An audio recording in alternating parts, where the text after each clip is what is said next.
नमस्कार मित्रांनो, तर नव्या व्हिडिओमध्ये तुम्हा सर्व शेतकरी बांधवांचे हार्दिक स्वागत. तर शेतकरी बांधवांनो, पुन्हा एकदा वातावरणात मोठा बदल झालेला आहे आणि हवामान विभागाकडून देशातील तब्बल 13 राज्यांमध्ये मुसळधार ते अतिमुसळधार पाऊस होऊ शकतो असा इशारा देण्यात आलेला आहे.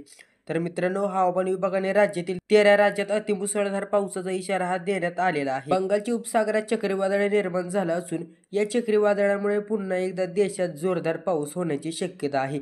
हवामान विभागाने दिलेल्या माहितीनुसार या चक्रीवादळामुळे उत्तर भारतासह देशातील अनेक राज्यात जोरदार पावसाची शक्यता आहे.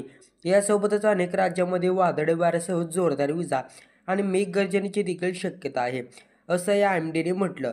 या पार्श्वभूमीवर नागरिकांना सतर्कतेचा इशारा देण्यात आला आहे. पूर्वोत्तर भारतातील अरुणाचल प्रदेश, आसाम, मेघालय, नागालँड, मणिपूर, मिझोरम, त्रिपुरा, पश्चिम बंगाल आणि सिक्कीममध्ये पुढील 7 दिवस मध्यम ते हलक्या पावसाचा इशारा हवामान विभागाकडून वर्तवण्यात आलेला आहे.